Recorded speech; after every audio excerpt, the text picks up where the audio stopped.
Bienvenidos a un nuevo podcast de viñetas y galletas.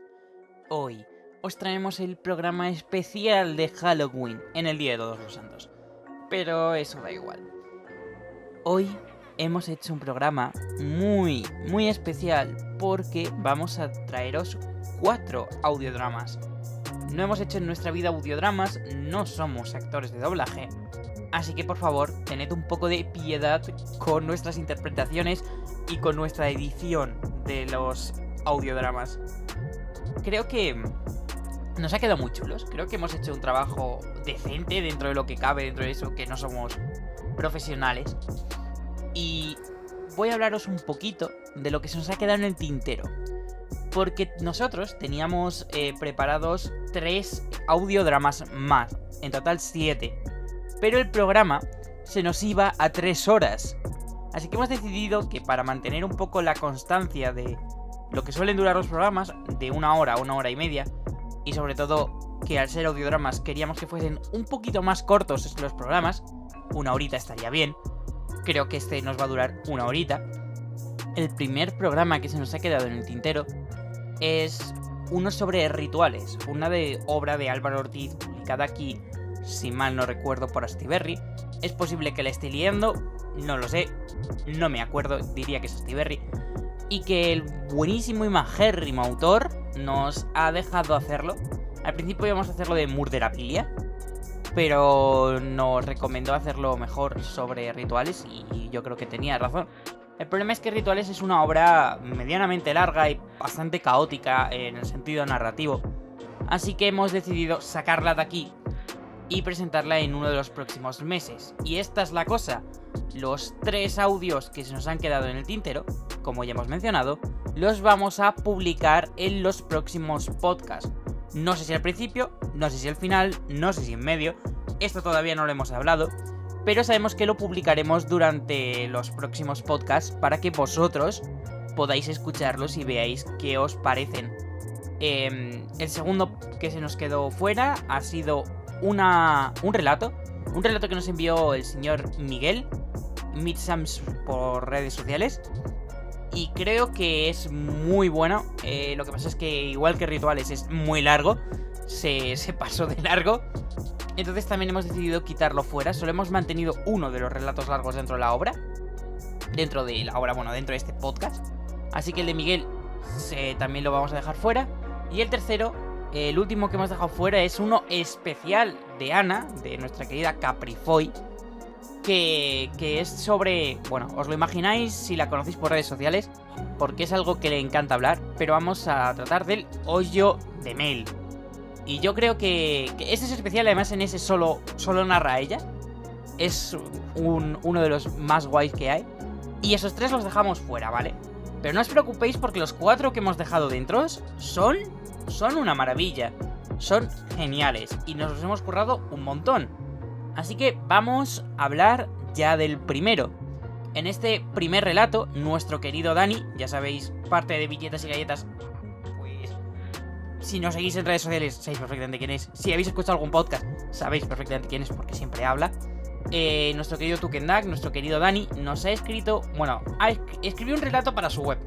Entonces yo le cogí por banda y le dije que por favor utilizase ese relato para uno de los audiodramas. Para ser exactos, el audiodrama que tenía que narrar él. Entonces, sin más dilación, vamos a pasar a ese primer audiodrama.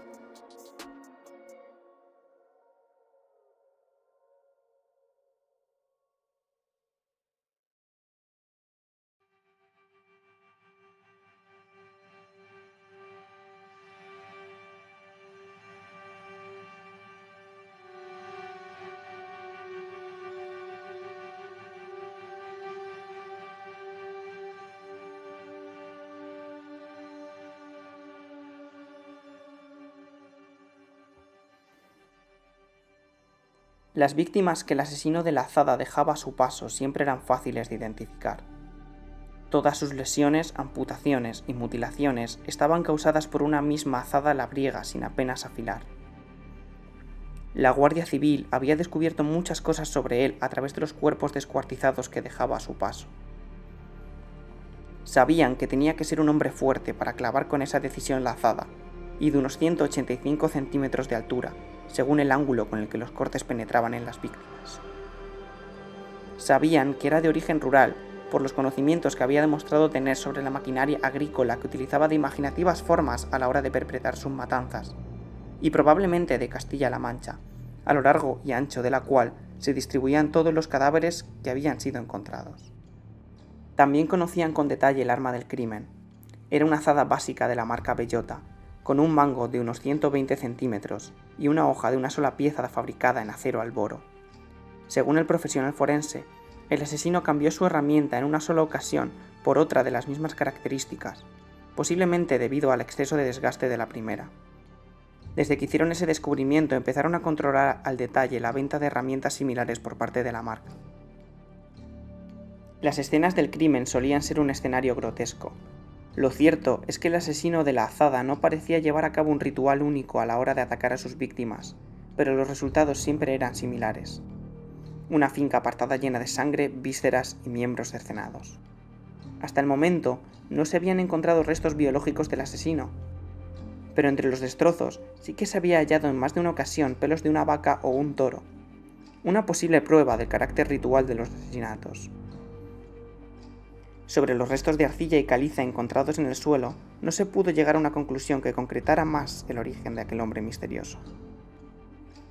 Y sí que era cierto que sabían muchas cosas del asesino de la azada, pero el asesino de la azada siempre sentía que en realidad no le conocían en absoluto.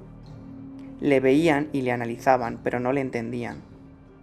Siempre intentaban predecir sus actos, pero nadie se preguntaba cómo le hacían sentir sus actos, porque para él, matar y asesinar era algo secundario. No le gustaba el sonido de los huesos al romperse ni el olor de la sangre, pero eran un mal necesario para alcanzar el verdadero placer. Y es que lo que al asesino de la azada más le conmovía y emocionaba en este mundo, lo único que le permitía alcanzar un total estado de éxtasis, era ver el más sincero terror en los ojos de sus víctimas. No valía con un susto o un grito. Para el asesino eso no era más que comida rápida de mala calidad. No, él buscaba un miedo gourmet, el miedo verdadero y profundo, incapacitante y desmoralizador, un miedo único e impredecible que solo aflora en algunos momentos cercanos a la muerte. Por eso el asesino de la azada no tenía un ritual. Para él cada asesinato, cada degollamiento y cada tortura tenían que ser una experiencia precisa y personalizada para cada víctima. El asesino solía colarse en las casas de sus víctimas horas, incluso días antes de su asesinato, para estudiarlas en detalle, ver de qué elementos disponía y comprobar con qué clase de persona estaba tratando. Todo para poder entrar en sus almas, desnudarlas como las de un amigo íntimo y descubrir cómo alcanzar ese miedo profundo, primigenio y único que le nutría el espíritu y le hacía vivir. Y pese a todo, en ese momento era él, el asesino de la azada, el que estaba profunda y totalmente aterrorizado. Había llevado a cabo un calentamiento clásico para la ocasión, saboteo del cuadro eléctrico para dejar la casa sin luz, rotura de una ventana para intimidar y despistar, ruidos metálicos dentro de la casa, incluso se había puesto su máscara de cabeza de vaca, que solía ser un éxito entre todas sus víctimas. Y aún así, ahí estaba ese hombre frente a él, mirándole casi con indiferencia desde el sofá, mientras un bol lleno de palomitas se le caía al suelo. Mira, escúchame. Coge lo que quieras, no me merece la pena intentar defenderme. Ya cuando te hayas ido, llamo a la policía. Sí, eso. No tenía palabras. Sus músculos estaban completamente paralizados, salvo por un temblor generalizado que le recorría el cuerpo. Era cierto que no había hecho bien los deberes en aquella ocasión, que había sido descuidado y solo había llevado a cabo un estudio superficial, pero lo que tenía frente a él no era normal. Era imposible, porque pese a la oscuridad, su aspecto aterrador y la enorme azada que un desconocido portaba dentro de su casa, los ojos de aquel hombre no reflejaban el más mínimo atisbo de miedo. Apenas se había sobresaltado ante su presencia. ¿Estás bien? No sé muy bien cómo funciona esto, ¿sabes? Es la primera vez que me atracan. ¿Prefieres que salga y ya te dejo hacer tranquilo? No. Digo, no he venido a robarte, David. ¡La hostia! ¿Por qué te sabes mi nombre? Te he estado estudiando. Tu vida, tus gustos, tus miedos. Lo sé todo de ti. Y sé cómo utilizarlos para someter tu alma a mis deseos. No voy a robarte, David. Esta noche voy a matarte. Pero cuando lo haga, será porque tú mismo me lo suplí. Su discurso se vio interrumpido por el sonoro maullido de un gato peludo y gordo que bajó desde el piso de arriba solo para frotar su cabeza por la pantorrilla del asesino. Y con esa leve fricción se generó una ola de calor iracundo que recorrió todo el cuerpo del hombre. No pudo evitarlo, no debería haberlo hecho. El gato era una carta buenísima para desperdiciarla de esa manera ridícula, pero como si un fantasma le hubiera poseído, el asesino gritó y con furia asestó un golpe seco con su azada sobre el gato, partiéndolo en dos. No, hombre, no. El gato, no. El asesino volvió a mirarle estupefacto. Vale que no había sido la mejor ejecución, pero el asesinato de mascotas siempre solía ser motivo de, por lo menos, desesperación en sus víctimas. No sabía qué hacer. Le temblaban las manos como cuando era tan solo un asesino principiante. Hacía años que no sentía un pánico escénico así. Sin pensarlo mucho, recogió las vísceras del gato usando la azada como pala y las lanzó sobre David, esperando alguna reacción. Siendo generosos, lo más intenso que parecía poder sentir ese hombre en ese instante era desconcierto. Tenía la mirada ligeramente desencajada, pero no era en absoluto por miedo, sino más bien por estupor. Al asesino le temblaban las piernas y apenas podía sostener la azada. ¿Pero qué cojones te pasa? Me he acordado en tu casa. Te he dicho que te voy a matar. He partido a tu puto gato en dos. Incluso he traído una azada nueva. ¿Qué más necesitas? ¡Vamos a ver! Yo no digo que sientas un terror que te haga mearte encima y olvidar a tus seres queridos, pero que menos que un susto, un grito, es tanto pedir. Se hizo un silencio sepulcral. David no se había movido ni un milímetro de su posición. No estaba seguro de estar despierto realmente. ¡No me mires como si estuviese loco! Mira a quién quiero engañar, así no puedo hacerlo, no tiene gracia, me estás haciendo sentir un poco incómodo. ¿Lo siento? ¿Te importa? No, claro, ponte cómodo. El asesino se sentó despacio, con delicadeza. Soltó la azada en el suelo y se quitó la cabeza de vaca que usaba como máscara, mostrando su rostro a David. No te doy nada de miedo. No, mejor no respondas. Llevo un tiempo en el negocio, ¿sabes? Uno cree que es un profesional, pero luego llegan estos momentos y te hacen pensar, ¿y si estoy perdiendo mi toque? Si no eres tú, soy yo. Tú eres un tío francamente aterrador. Cualquier otro se acojonaría contigo. De verdad te lo digo, ¿eh? Yo es que últimamente siento poco y no consigo que nada me preocupe. Ni siquiera mi vida. Eso suena fatal, ¿eh? ¿Has hablado con algún psicólogo sobre el tema? Sí, claro, pero ya sabes cómo está lo de la seguridad social. Estoy trabajando en ello.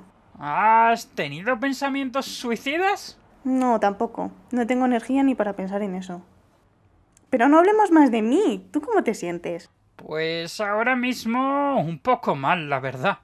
Nunca me había pasado algo así. No es que quiera comparar mi problema con el tuyo ni nada, ¿eh? Lo mío se pasará, pero ahora estoy jodido, sí. ¿De verdad que no crees que haya ningún problema conmigo? Ni de lejos. ¿Tú te has visto? Eres enorme y te lo curras. Si todo el mundo te conoce es por algo. ¿Y esa máscara? Dios, la hostia. ¿Es una vaca de verdad? Sí, la maté y disequé yo mismo. ¿Lo mataste y la disecaste tú mismo? ¿Ves? Eso es estar comprometido con el tema.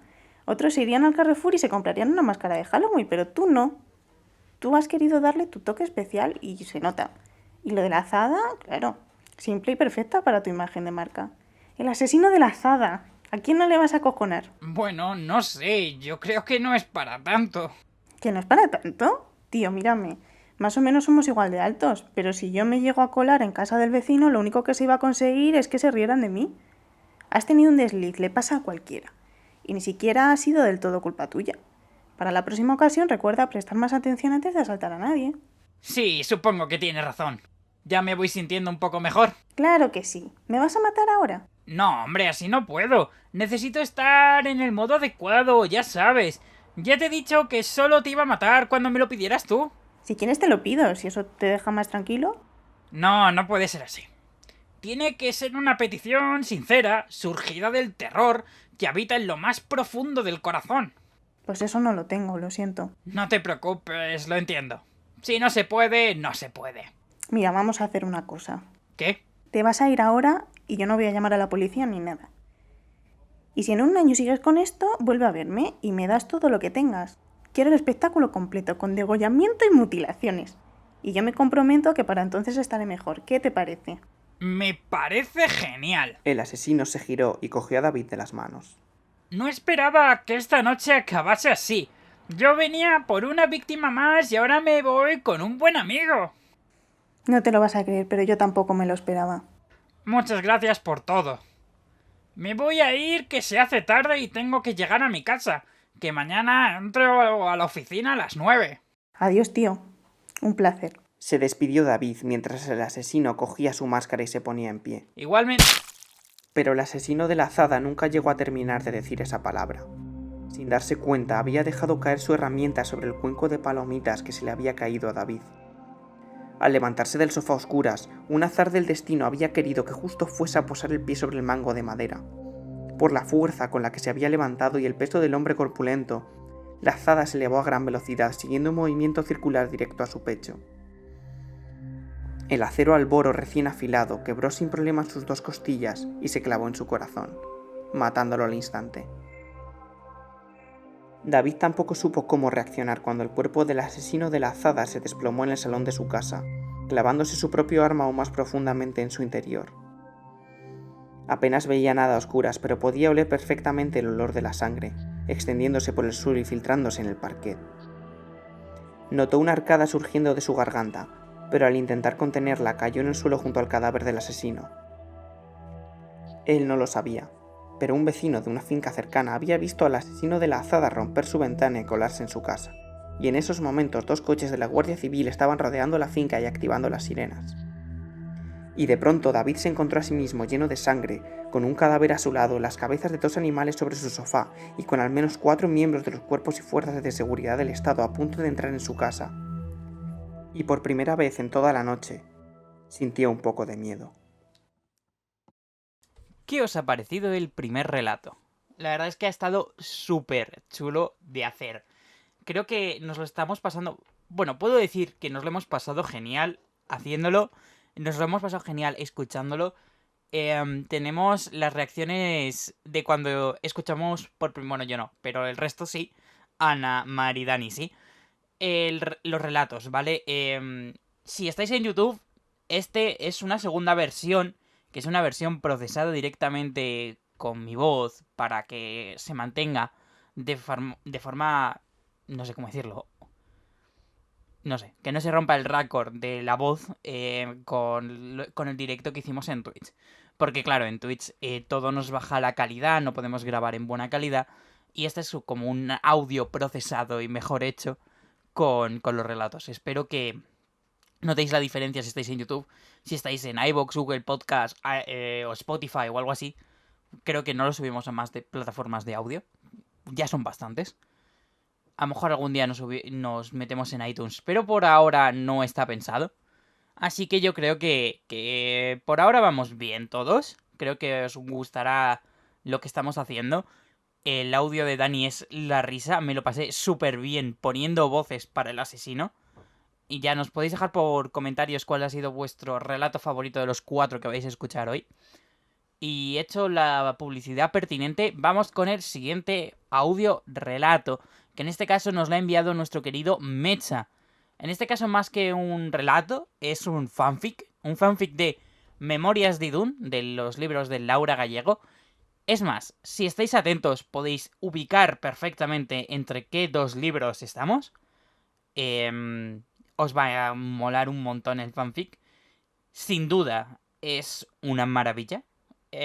Mecha, muchísimas gracias si escuchas esto por enviarnos tremendo relato. Ha sido súper divertido y ya veréis las frases que decimos cada uno, porque él lo ha escrito sabiendo que nosotros lo íbamos a narrar porque nos lo ha dicho él, nos ha dado los personajes él. Y atentos, muy atentos, vamos con el relato Beyond.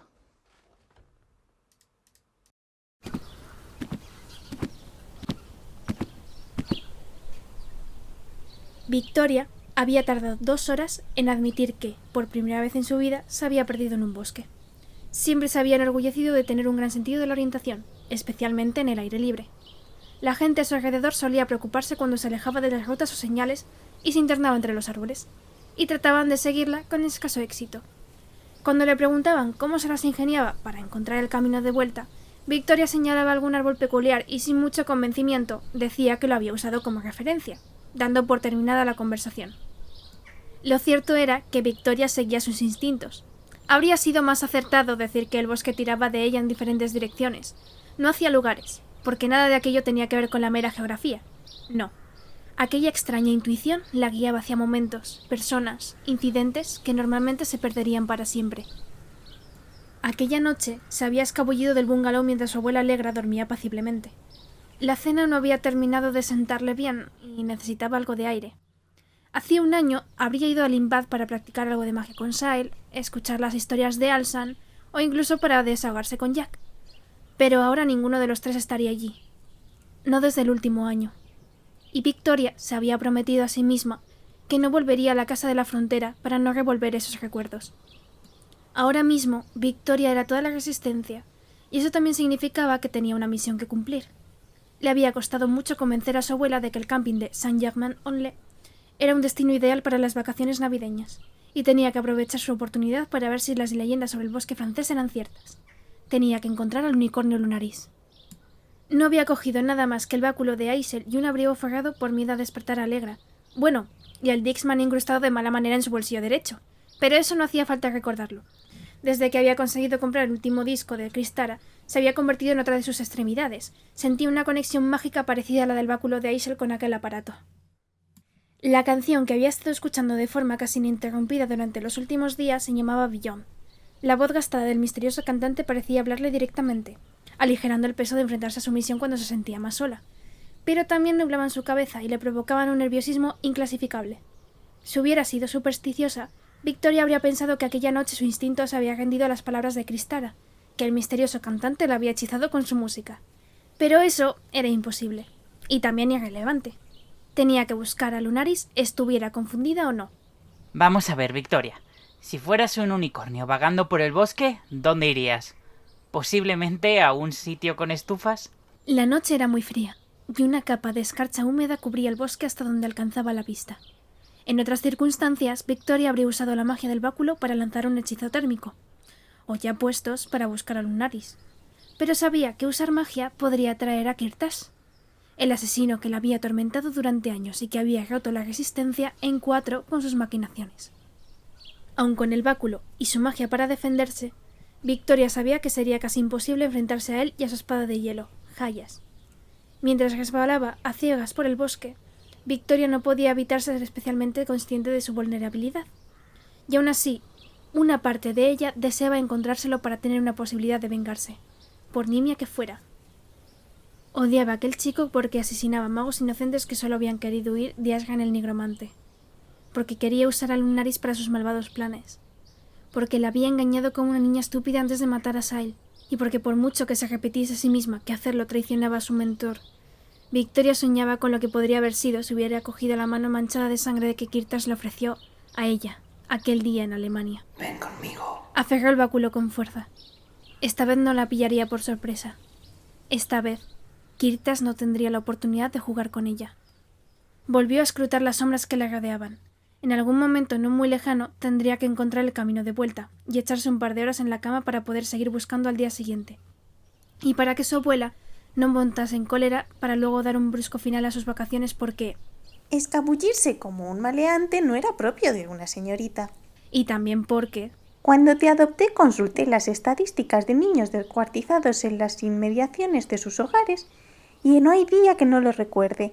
La cifra es baja, sí, pero no tanto como cabría esperar. Victoria no se sentía bien ocultando su verdadera vida a su abuela, pero la noche era la mejor oportunidad para encontrar a Lunaris, porque de estar ahí, el unicornio se mantendría bien lejos de los grupos de campistas que pisotean el bosque de lado a lado durante el día.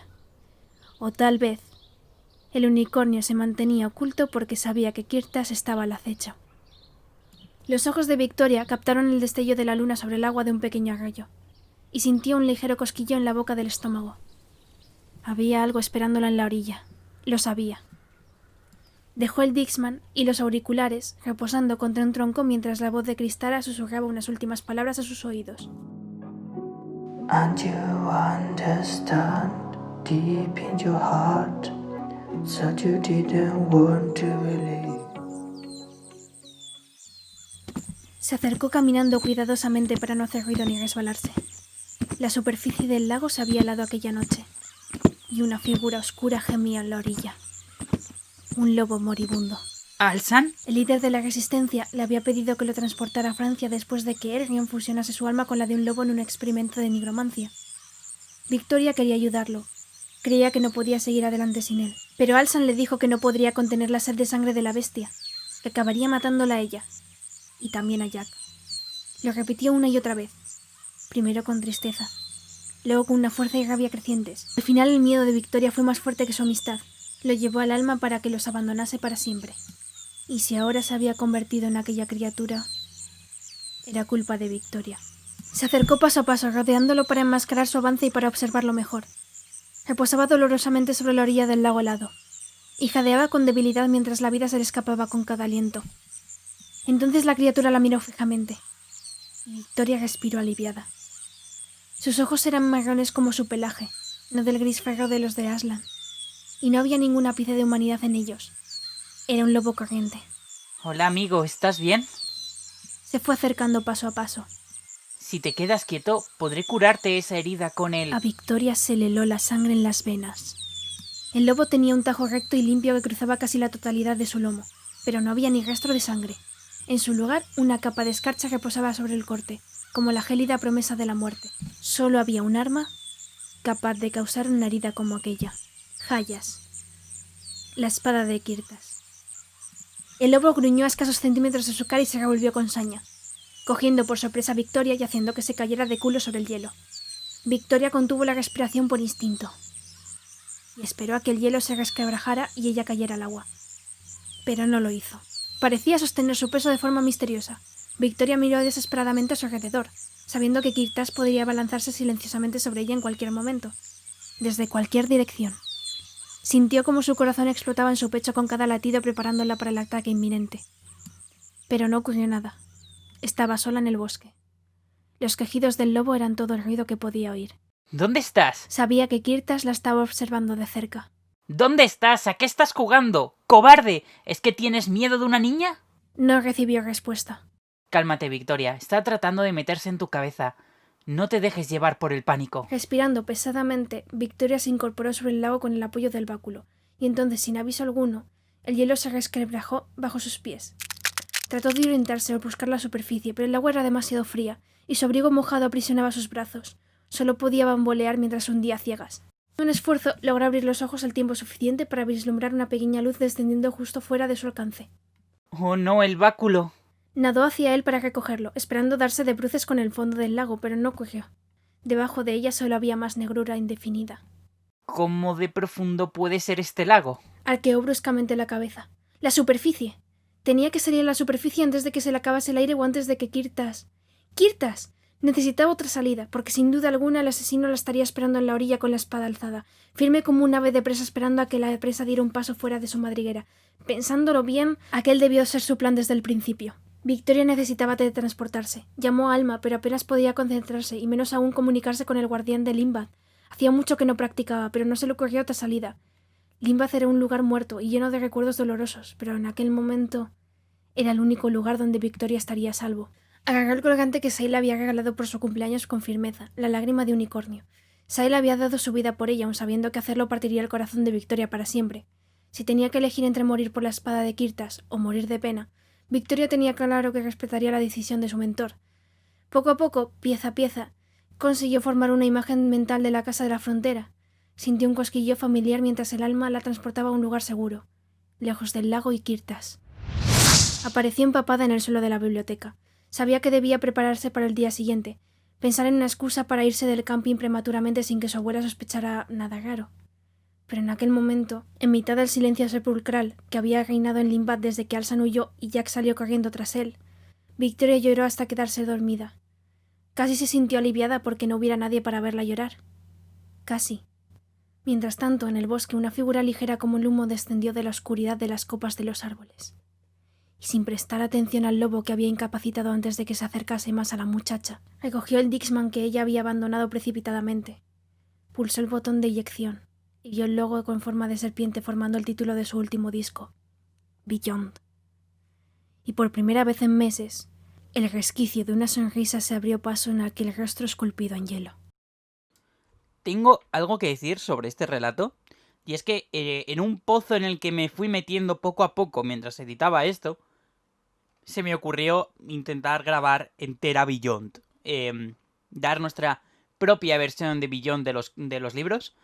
Y creo que en redes sociales los próximos meses deberíais estar atentos porque para promocionar este podcast, en algún momento vamos a liberar nuestra versión de Beyond, Free Beyond, y va a ser una auténtica maravilla. ¿No estáis preparados para escuchar a Dani como Kirtas a tope? O sea, es algo... No sabéis, o sea... Tenemos a Dani emo, tenemos a Dani traficante de drogas, tenemos a... no sé, tenemos muchos Danis. Pero Dani Kirtas es uno de los mejores Danis que vamos a encontrar. Por cierto, ¿qué os ha parecido mi interpretación de Victoria? Yo creo que no está mal, ¿eh? No ha estado nada mal.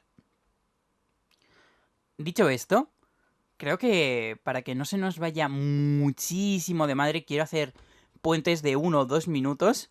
Porque si no, este podcast es que va a ser más largo que yo que sé.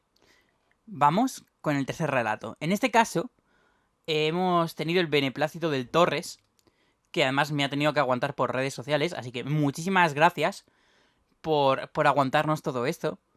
Y vamos a tratar una de las historias de los cuentos del Bosque de los Suicidas. Para quien no lo sepa, el Bosque de los Suicidas es un cómic que ha publicado el Torres y que va a volver a editar, gracias a Ediciones Kraken de nuevo, una segunda versión. Solo va a estar limitada, o sea que si queréis comprarla ya, porque además se ha anunciado justamente ayer. No estaba preparado, o sea, simplemente coincidió. Y yo creo que deberíais echar un vistazo porque, para empezar, el dibujo de Walta. Quien haya leído cositas, esas cositas de Marvel de miedo que todo el mundo nos gusta, sabrá quién es Walta. Y el Torres es uno de los autores españoles más importantes que tenemos actualmente. Así que, leeros El Bosque de los Suicidas, que además, si compráis en esta nueva edición, os va a venir Cuentos del Bosque de los Suicidas, que es de donde hemos nosotros sacado esta historia que os traemos. En esta historia narro yo, a la vez hago de un personaje. Y también tenemos una ayudita en voces de nuestro querido amigo Armando, que nos ha prestado para hacer ser un personaje extra. Además, yo me he vuelto loquísimo grabando esto y ya veréis la edición que le he metido al cuento del Bosque de los Suicidas.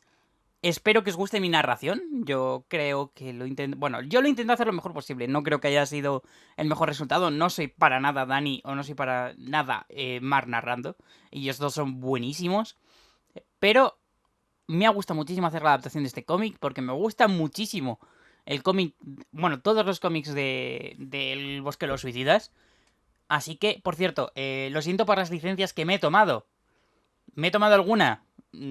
sobre todo para intentar construir un poco más el mundo, pero da igual, son cositas pequeñas. Así que muchísimas gracias por todo y vamos con el cuento del Bosque de los Suicidas.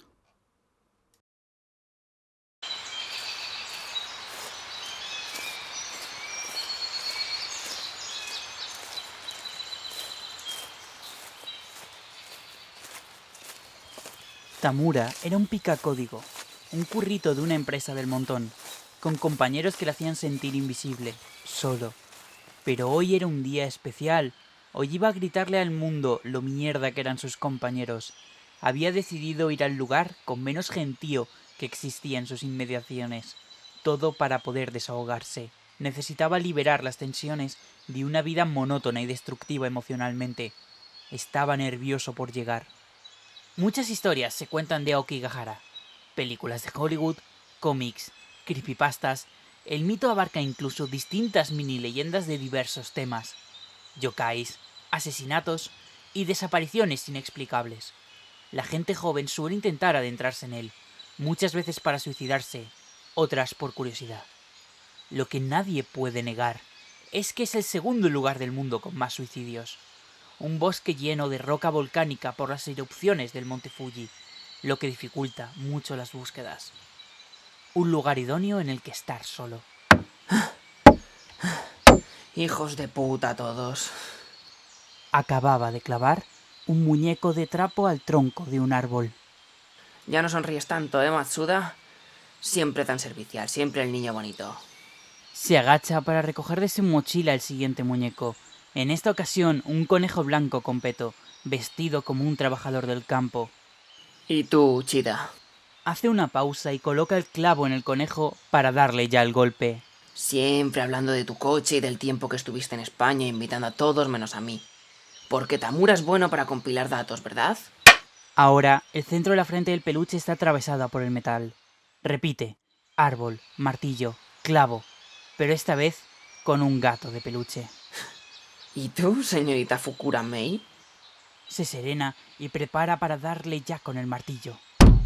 Con tu falda tan corta, coqueteando con todos menos conmigo, ¿verdad? Apenas me miras cuando soy yo el que te arregla todos los errores. Ahora lo hace más rápido, cada vez con más rabia. Ahora le toca la muñeca más siniestra de todas. Una de las típicas muñecas artesanales que servían como abalorio.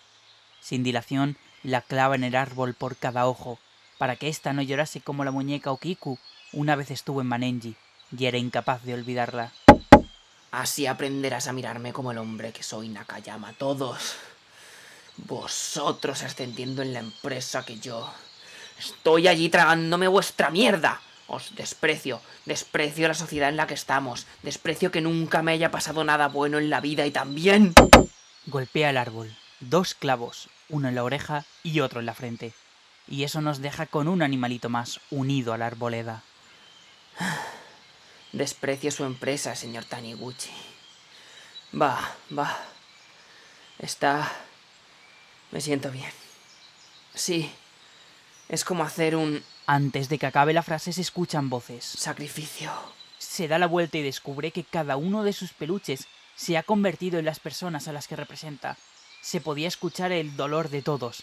Eran reales y ahí estaban, sangrando, gimiendo, suplicando ayuda. Por favor, ayuda. Me duele tanto. ¡No puedo moverme! Duele mucho. No, Salió corriendo en dirección contraria al claro del bosque. yo no quería. Era solo un juego. Gritó corriendo sin ser capaz de distinguir nada de lo que tenía alrededor. Tengo que salir de aquí. Al salir de la espesura del bosque de los suicidas, se encontró de nuevo en el mismo claro, con las mismas súplicas. Estaba aquí de nuevo. No podía ser. Por favor, no veo. Me duele mucho. No. Perdón. No puedo hacer nada. Perdonadme. Salió corriendo. No podía rendirse. Seguramente habría corrido en círculos sin darse cuenta.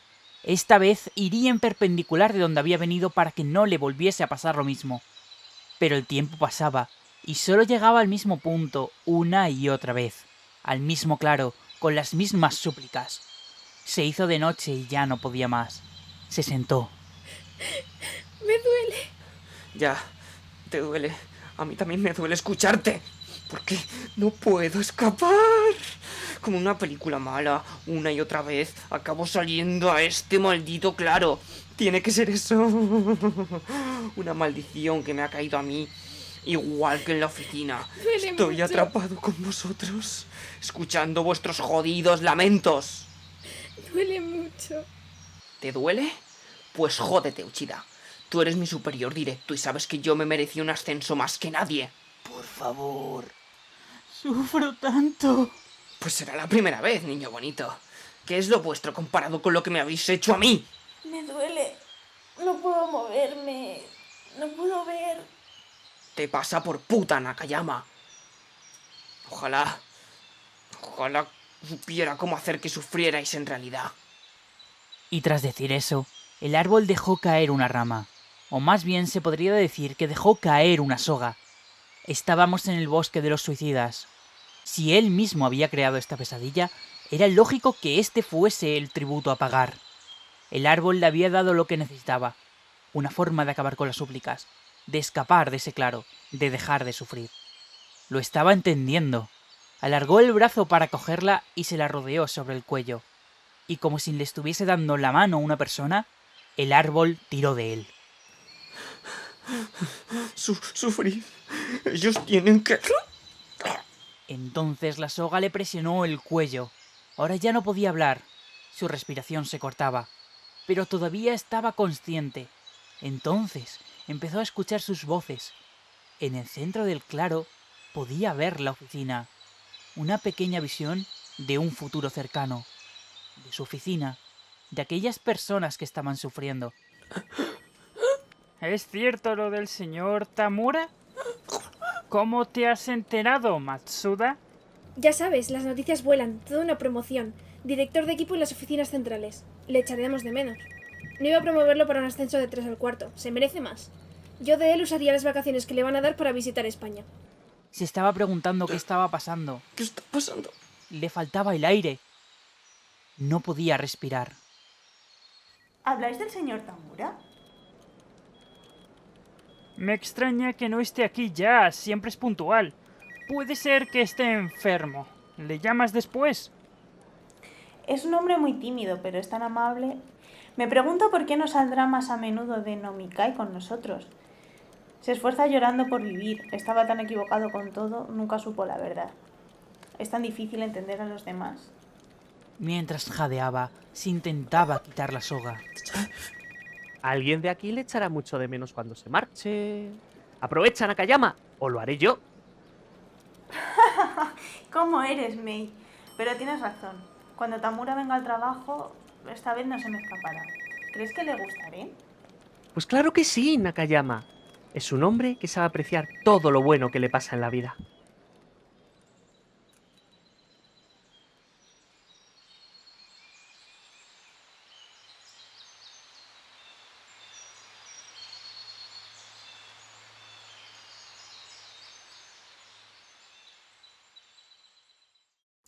Bueno, pues esto queda poco para que llegue a su fin. Pero antes, vamos a tratar de un último audiodrama. En esta ocasión, nuestro querido Óscar, gracias Óscar, nos ha enviado un relato hecho por él mismo. Sí, aquí hemos tenido muchísima ayuda de otra gente, así que gracias a todos los que nos habéis enviado cosas y a todos los que obviamente estáis ayudándonos a difundir nuestro programa. Muchas gracias a todos. Y bueno, este relato es el más largo de hoy. Es uno de los que por tiempo podríamos haber dejado fuera, pero como queríamos mantener al menos uno de los largos dentro, pues este ha sido el elegido. Y ha sido el elegido básicamente porque fue el primero que nos enviaron y por tanto el primero que pudimos empezar a trabajar. Y entonces era el que teníamos mucho más adelantado y dijimos, pues luz verde a este. ¿Qué decir? Es Lovecraftiano. Seguid por favor en redes sociales a su autor, @pambios. También podéis seguir a su podcast que trata de TVOs.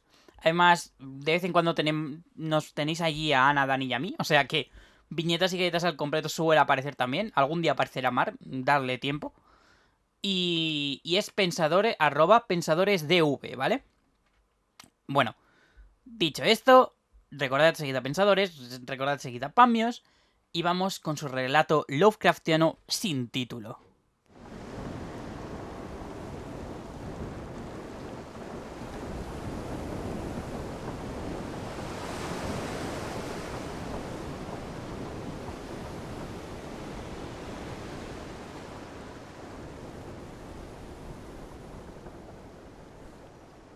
El mar estaba en calma, como si no le importase el pavor que le daba a Ibrahim mirarlo.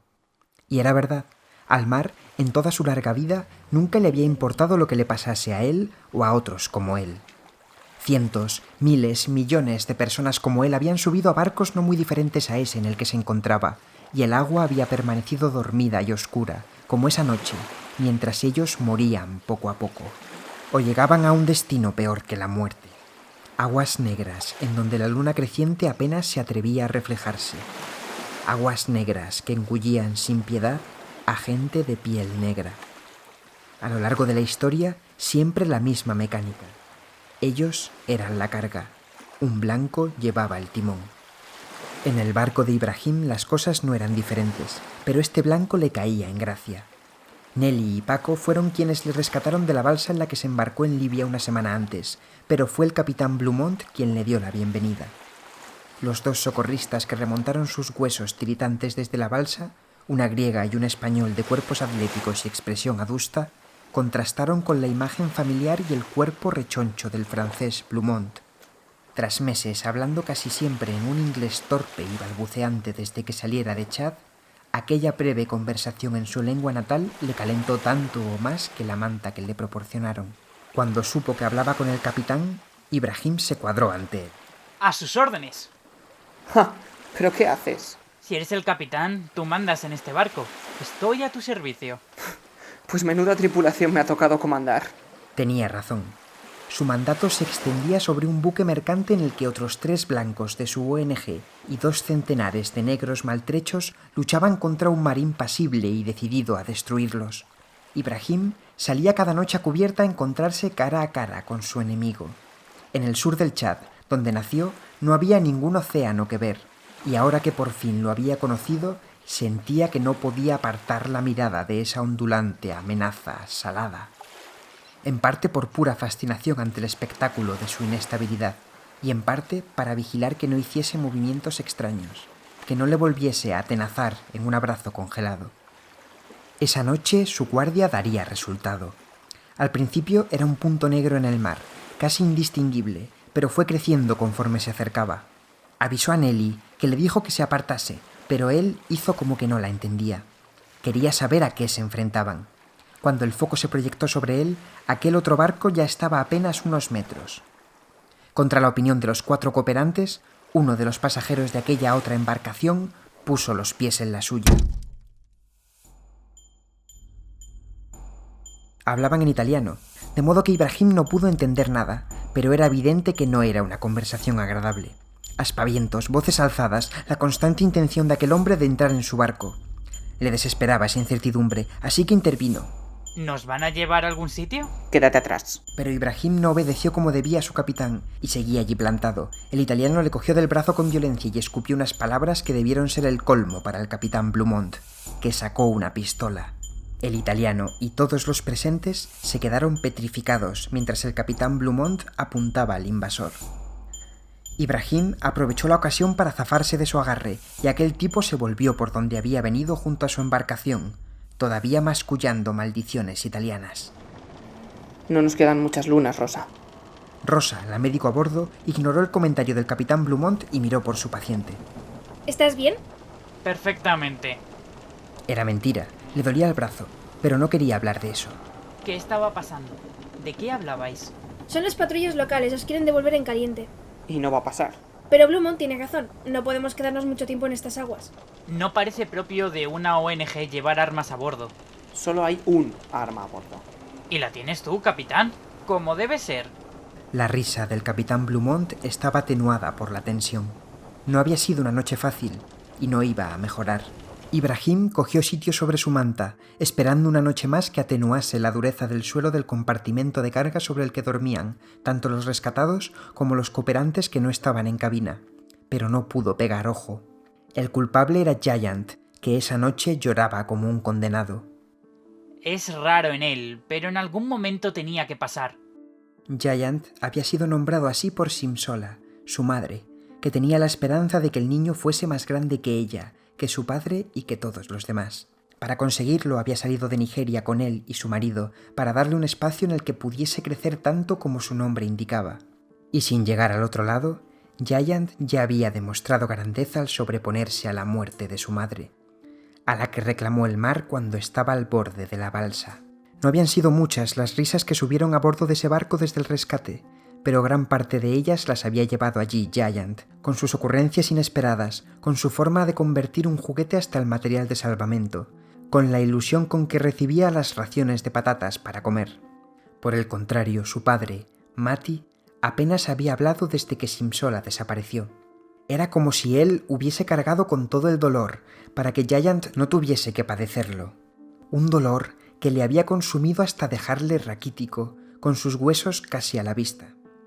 Todo el mundo comentaba la paradoja de que el niño tuviese más fuerza que el cabeza de familia. Todo el mundo menos Ibrahim. Sobrevivir al dolor no es muy diferente a sobrevivir al mar. Lo consigue quien puede. Mati ha naufragado en océanos de sufrimiento, y Giant logró mantenerse a flote milagrosamente. Pero no es más que eso, un milagro. Y la mala suerte y nada más lo que hizo que Simisola se hundiera. Nadie se mantiene a un lado o a otro de esas profundidades porque quiera, porque sea más fuerte o porque tenga a Dios de su parte. Es la voluntad caprichosa del agua la que se impone. Y ahora parece que una imprevisible ola de dolor se ha llevado a Giant, como una de agua se llevó a su madre. Entre esos pensamientos, Ibrahim cerró los ojos. Se durmió con los lamentos del niño, pero se despertó con los del padre. ¿Qué hacéis? ¿A dónde os lo lleváis? Mati, por favor. Está muy malo. Atiéndelo aquí. No es lo mejor. Cuando Ibrahim se despejó, pudo distinguir la figura de Rosa, que llevaba a Giant en brazos. El niño, que permanecía ajeno a la discusión, parecía algo más que dormido. Ibrahim se acercó a la violenta escena. ¿Qué tiene? Fiebre. No la separarás de mí. Si la dejamos con los demás podría extenderse. Cálmate, Mati. Si él está enfermo, ¿por qué yo no? Dormimos juntos. Rosa es médico.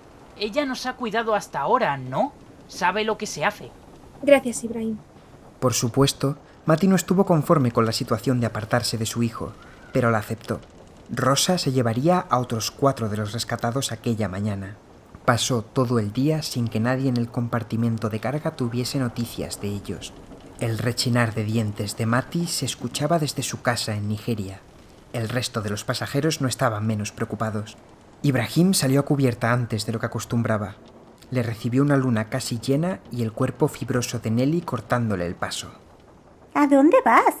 A tomar el aire. Abajo hay aire también. Venga, relaja un poco. El capitán Blumont apareció desde la cabina dándole una calada a uno de sus cigarrillos mentolados e invitó a Ibrahim a tomar un lugar junto a él, asomado a las mareas. Desde allí, Ibrahim no alcanzaba a ver bien la cabina, pero veía lo suficiente como para distinguir que no había nadie. Parece que va a haber que seguir meando en un orinal porque no hay tierra a la vista. Blumont ignoraba cómo Ibrahim estiraba el cuello. Lo que se ve es cada vez a menos gente. ¿A qué viene eso? Lo sabes. Rosa se ha llevado a 5 personas.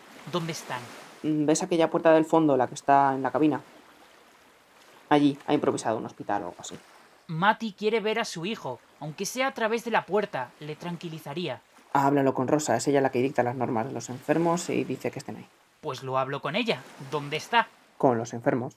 2 ojos de reproche se clavaron en el capitán Blumont. Vale, le diré que os diga algo. Tienes razón, debería habernos mantenido en contacto con ellos. Pero que sepas que es por vuestro bien. Ibrahim volvió pronto al compartimento de carga para tratar de conciliar el sueño.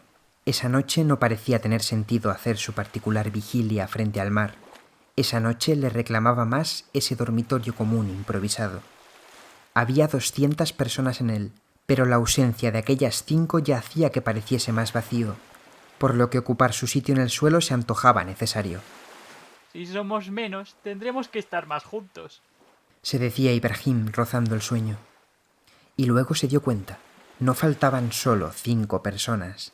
Esa noche no había ningún cuerpo blanco tendido junto a los 2 centenares de negros. Ninguno de los cooperantes había bajado a dormir con ellos. Siempre se quedaba alguno en cabina, pero no era habitual que faltasen los 4. La ausencia podía ser anecdótica, pero dejó en Ibrahim una sensación de inquietud que le recorrió el cuello como un calambre. Se quedó con los ojos abiertos en la oscuridad, mirando las siluetas tumbadas de la habitación. Todas tumbadas, excepto una. Mati permanecía sentado, apoyado contra una pared. Si estaba intentando dormir, no lo parecía. Él no miraba a su alrededor, solo a un punto fijo en ninguna parte. Parecía que nada sería capaz de moverlo, pero había una cosa que no tardó en hacerle saltar. Giant, ¿estás bien, hijo? Y no solo él, los otros 4 enfermos habían reaparecido junto a Rosa y se unieron a los demás. Aquel dormitorio común volvía a estar completo. Tras haberse incorporado brevemente, Ibrahim volvió a acostarse, mirando de nuevo la silueta de Mati, que esta vez estaba agachado, sollozando de felicidad mientras abrazaba a su hijo. La imagen le reconfortó lo suficiente como para poder conciliar un sueño reparador. Ver esa misma silueta al día siguiente ya no daba la misma tranquilidad. Mati seguía exactamente en la misma posición, todavía rodeando al niño con sus brazos, en un inmovilismo inquietante. Si le hubiesen hecho una fotografía la noche anterior, la semejanza no podría ser mayor, a excepción de que ahora estaban iluminados por los primeros rayos del día. Todo el que se cruzaba con la escena ladeaba la cabeza extrañado, pero nadie se atrevía a intervenir. Fue Ibrahim quien dio un paso al frente. Al final se ha curado, ¿no?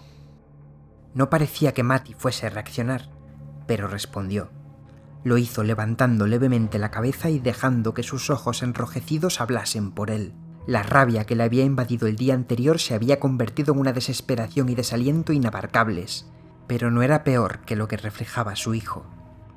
Aquel niño que había sabido reír después de sufrir la mayor de las tragedias se giró hacia él lentamente y en su rostro no había nada. Parecía sereno, sobrio, tranquilo, pero era más que eso. Había sido despojado de todo sentimiento. Mirando a los ojos de Giant, Ibrahim se dio cuenta de que ya había visto eso antes. Era la misma profundidad opaca y sin alma del agua infinita que se agitaba sosegada cada noche contra su embarcación. ¿No es lo esperable después de todo lo que ha pasado? ¿Cuántos naufragios puede soportar el ser humano? ¿Ha sido esa enfermedad tan pasajera un punto de no retorno para el niño?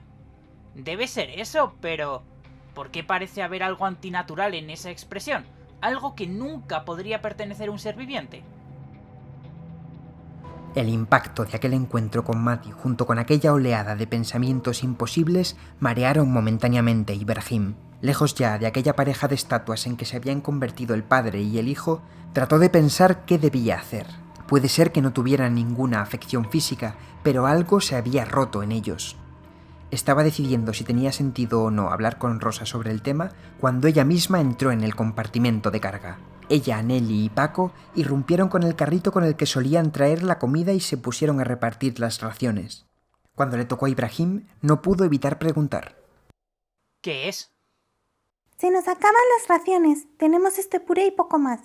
En el cuenco se asentaba un denso mejunje parduzco y frío. Llevaban el suficiente tiempo a bordo para saber que la comida rotaba en 5 platos básicos, y este puré no era ninguno de ellos. Si esta papilla de lo que sea estaba a bordo, ¿por qué no nos lo habían puesto antes? Ibrahim le habría dado vueltas a este tema si no estuviese ya preocupado por otro. Buscó a Mati con la mirada, y tal y como se imaginaba, ante él estaba un plato lleno de aquella gacha pastosa, sin tocar. Al menos se había separado al fin de Giant, que sí estaba dando cuenta del puré con avidez, como si fuesen las patatas que tanto le gustaban. No tardó ni un minuto en acabarse el cuenco, que Ibrahim recogió para mostrárselo a su padre. Tiene una pinta rara, pero tu hijo se lo come. ¿Por qué no lo pruebas tú? Porque mi hijo lo come. ¿Qué pasa, Mati?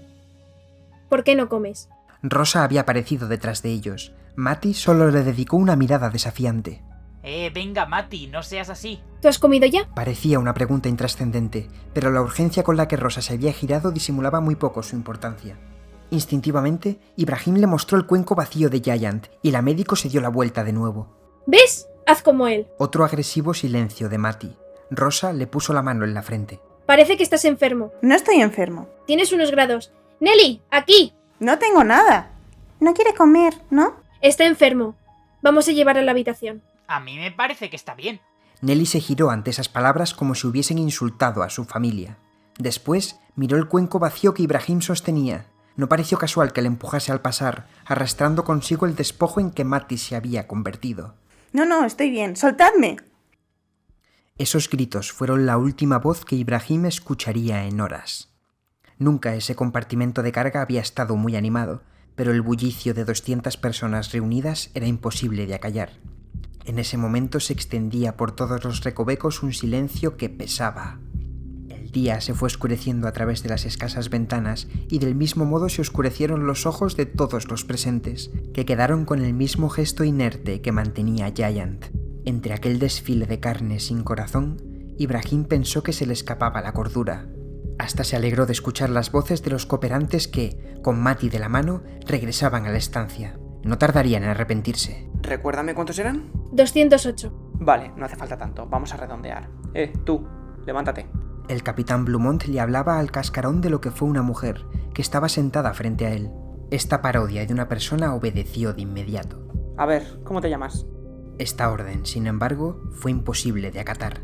La boca de la mujer se abrió, pero nada inteligible parecía poder salir de ella. Vale, deja de apestarme con ese aliento, desnúdate. Otro mandato que resultó sencillo.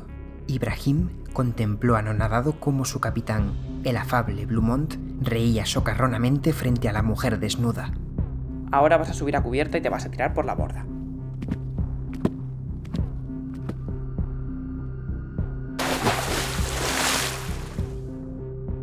Ni siquiera dudó un instante. La respiración de Ibrahim se agitó al escuchar el impacto con el agua, pero intentó hacer un esfuerzo por contenerla y no llamar la atención. Parece que ha funcionado. Sí, claro que ha funcionado. En pie todos, mirando hacia aquí. Ibrahim se unió al movimiento grupal, temeroso de cuáles serían las próximas palabras de Blumont. Tú y tú. Mataos. ¿Qué? Lo que siguió fue el espectáculo más aberrante que Ibrahim había tenido la desgracia de contemplar. Ante él, 2 personas forcejeaban, ahorcándose y pataleando en el suelo, con una violencia irracional. Todo su cuerpo en tensión le decía que apartase la mirada, pero cualquier gesto que le hiciese desentonar del grupo podría tener resultados imprevisibles. No fue fácil observarlo, especialmente porque aquellas 2 personas a las que Blumont había señalado con tanta ligereza eran Matty y Giant. A priori, el niño debería haber perecido rápidamente, pero el estado de su padre era lamentable. De ser así, no se impuso, puesto que en pocos segundos el cadáver del niño yacía en el suelo. Vale, pues el que queda. Ahora te tiras al mar junto al cuerpo del crío. Las manos de Matty se tambalearon cuando intentó incorporarse. Su último forcejeo le había quitado lo que le quedaba de fuerzas. Trastabilló, y esto fue el colmo de la paciencia de Blumont, que se llevó la mano al cinturón. ¡Gilipollas! ¡Todo eso era innecesario! Vosotros, recogedlo. ¿Ves qué fácil? Ibrahim bajó un momento la mirada de los torturadores hacia sus manos. Tal y como imaginaba, le había salpicado sangre de Matty en el disparo. Tragó saliva. Al alzar la mirada de nuevo, Blumont se la estaba devolviendo. La sonrisa del francés se acrecentó y le señaló con el dedo. Tú. Ibrahim seguía intentando imitar la expresión vacía del resto de hipnotizados, pero era imposible mostrarse así de frío ante todo lo que estaba sucediendo. Incluso sintió que comenzaba a temblar. Estaba claro que destacaba entre la multitud. Por su mente marcharon tumultuosamente las atrocidades que aquellas 4 personas podrían hacer con todo el poder que estaban demostrando. Tras todo un viaje lleno de penurias, su final llegaba de aquella forma tan absurda. Tú vas a venir conmigo. Ya me comías el culo antes, así que ahora ya... ¿Qué? ¿Pero qué coño dices? ¿Nunca te has preguntado cómo es tener un esclavo a la antigua usanza? No hacemos esto para que tengas juguetes. ¿Es que te gusta a ti? Te lo puedes follar si quieres. ¿Se le pone dura con el mejunje ese que les has dado? ¿Es eso? ¿Es que lo quieres saber? No. Nos debemos a la voluntad del alto y absoluto horizonte, a cumplir su obra en la tierra. Y a ello me dedico como el que más. Pero no tenemos por qué hacer solo eso, ¿no? Mientras seguía al capitán Blumont hacia cubierta, Ibrahim no estaba seguro de lo que estaba pasando. Veía imposible no haber sido descubierto, y todavía tenía dudas de que no hubiese sido así. ¿Y si Blumont se lo está callando a sus compañeros para hacerme algo peor? De momento, trataba de calmar sus temblores al tiempo que era conducido a cabina, hasta sentarse en una silla frente a Blumont. Aunque trataba de mantener su mirada perdida en algún punto fijo, pudo ver claramente que el capitán todavía tenía su pistola en la mano. También atisbó cómo Rosa entraba en la habitación del fondo, aquella en la que le dijeron que estuvieron los enfermos. No pudo distinguir nada de su interior, y menos aún después de recibir el culatazo de la pistola en la cabeza. Un hilillo de sangre se escapó entre los dientes de Ibrahim. Míralo, se tambalea como si estuviese vivo. Porque está vivo, imbécil. Ya lo sé, joder. Pero... no sé. Tras escrutar el gesto de su víctima durante unos segundos, Blumont se levantó. Libre de esa supervisión tan cercana, Ibrahim se arriesgó a girarse ligeramente para inspeccionar la sala. Nelly estaba a los mandos del barco, mientras Blumont se daba un paseo a su alrededor. Buscaba algo, y lo peor de todo es que, por su gesto, Ibrahim supo que lo había encontrado. Por un segundo, el torturado sintió cierto alivio al ver que dejaba la pistola en una mesita al otro lado de la sala, pero lo que cogió del suelo no fue tranquilizador. Rápidamente volvió entusiasmado a recuperar su asiento frente a él. Vamos, limpiarlo con la lengua. Dada la orden, Ibrahim sintió que podía permitirse mirar hacia ese orinal. Contempló que en ese momento no había ningún desecho, pero el olor dejaba claro lo que había pasado por allí. Comenzó a bajar la cabeza, lo que intensificó aquel hedor. Al tragar saliva, estuvo a punto de tener una arcada. ¿Me podría permitir vomitar? Aunque estuviese hipnotizado, podría ser una reacción normal del cuerpo. Claro que Mati mató a su propio hijo. Decidió que evitaría en la medida de lo posible el vómito, aguantó la respiración y bajó más la cabeza, enterrándola en aquel recipiente. Aunque le rodeaban sus paredes, pudo escuchar una voz con estática que hablaba en italiano. ¡Mierda! Ya están otra vez dando por culo. ¿En serio? ¿No se pueden esperar una noche? No van a tardar en localizarnos si nos llaman así por la radio. Pues avisa a Rosa. Ibrahim estaba paralizado con la cabeza en el orinal mientras escuchaba ruidos de pasos acelerados. De pronto, una mano le cogió la cabeza y la estrelló contra el fondo húmedo de aquella taza. Debido al golpe, Ibrahim volvió a inhalar una profunda bocanada de ese aire ácido y corrupto. Vamos, joder, que lo tienes que dejar limpio. Deja los jueguecitos y vente, ¿quieres? Estamos en mitad de una crisis. Puta mierda. Blumont tiró de los rizos de Ibrahim y lo sacó del orinal. Ya no tenía ningún cuidado en disimular su expresión aturdida, así que miró hacia la puerta de la habitación. Rosa se asomaba por ella, llevando una túnica holgada y roja. Detrás titilaba la luz de varias velas. Muy bien, tú sigue con eso y luego me limpias el resto de la habitación. Con la lengua, que no se te olvide. Habiendo dejado allí sus órdenes, el capitán Blumont se fue hacia la habitación en la que ya estaban Rosa y Nelly. Ibrahim permaneció inmóvil durante unos segundos en la cabina a oscuras, apenas iluminada por la luz de las velas que entraban con parquedad desde debajo de la puerta. Cuando al fin giró la cabeza, lo hizo lentamente. Tras inspirar profundamente, Ibrahim se levantó. Sus temblores no habían desaparecido cuando se dirigió a la mesita que estaba al otro lado de la habitación. Sobre ella había una bandeja con restos de comida. La apartó a un lado y allí estaba la pistola. Cuando fue a cogerla, quedó paralizado por lo que había debajo de la bandeja. Apenas sabía leer en francés y árabe, por lo que aquellas palabras desconocidas con caracteres latinos no le decían nada, pero el libro también tenía una ilustración en esa página. Una ilustración que mostraba un barco de madera, a vela, antiguo, pero no tan diferente de ese en el que se encontraba. De él, un gran número de personas caía al agua. Aguas negras que se tragaban a gente de piel negra. Aquello no era sorprendente, solo lo de siempre. Lo que inquietó a Ibrahim de aquella ilustración era lo que no era humano. Los cuernos retorcidos estirándose hacia el cielo, los ojos como pozos de pupilas estrechas, las escamas refulgentes sobre un cuerpo deshuesado, la figura informe y colosal que se erguía en tinta negra ante él.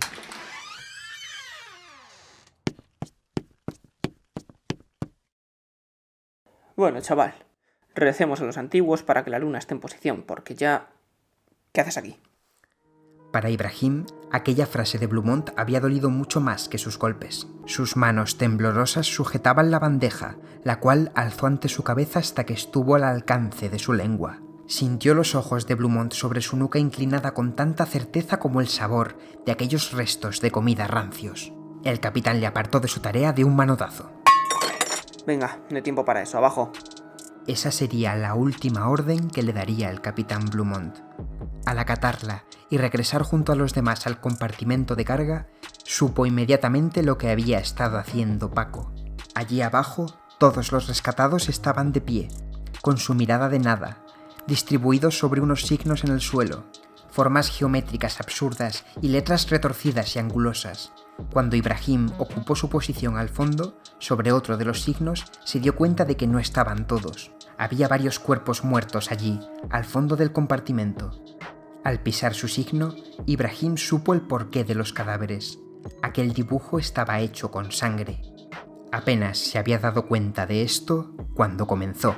Dominus venturus it horizon, ianua, illuminare poteram nigrum, ad imitationem porta ideas, signa in miserationibus igius, uo agis, ubi en inventium ex, et sericum ventus orbis terrae. No entendía al galimatías de lo que Rosa estaba diciendo, ahí levantada, mirando a todos sus esclavos negros mientras ponía sus brazos en cruz, haciendo que su túnica roja colgase de las mangas.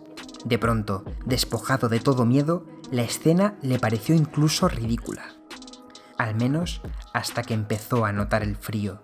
Al mirar hacia abajo supo que su disfraz se había acabado. Su respiración se aceleró. Era incapaz de mantenerse tan impertérrito como los otros ante eso. Aquello era peor que los golpes, que la humillación, que el olor del orinal. Ni siquiera se comparaba a ver a un padre matando a su hijo. Era agua, el agua del mar, encharcando el compartimento de carga y cubriendo sus pies en una marea creciente. Era el mar, reclamándole de vuelta. Ante eso no pudo contenerse. ¡Estáis locos! Todos los ojos de los blancos se giraron hacia él. ¡Habéis abierto un agujero en el barco! ¡Vosotros también moriréis! ¿No es ese con el que estabas jugando? A mí no me miréis. Debe ser el menjunje de Rosa, que no funciona. Este agua no viene de este mar, Ibrahim. No viene de este mundo. Ibrahim no sabía lo que quería decir Rosa, pero tampoco tenía intención de dejar que se explicara. La había querido reservar para el momento idóneo, pero a estas alturas no iba a llegar. Sacó la pistola de Blumont de su pantalón. Dio unos pasos al frente, apartó los cuerpos clavados de varios hipnotizados que se le interponían. Entonces vio el reflejo metálico. Por supuesto, soy un imbécil. Blumont mentía al decir que esa era la única arma a bordo. Paco se dispuso a apuntar la suya. 1, 2, 3, 4.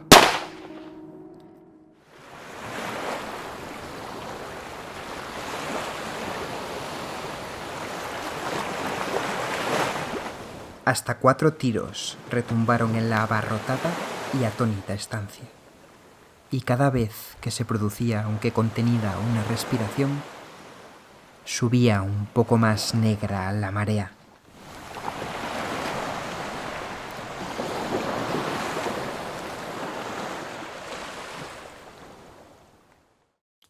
Con esto llegamos ya al final del podcast, ya no hay más relatos. Eso sí, tendremos relatos los siguientes meses en los siguientes programas, así que muy atentos. También decir que en noviembre el programa va a ser sobre Crepúsculo. Sí, sobre Crepúsculo. Dani nos va a hablar del manga de Crepúsculo. Sí hay un manga, no tenía ni idea de esta información, me he enterado pues cuando han elegido el programa. Yo me leí los libros, los disfruté un montón, nunca me he visto las pelis, así que ese va a ser mi cometido pendiente para este programa.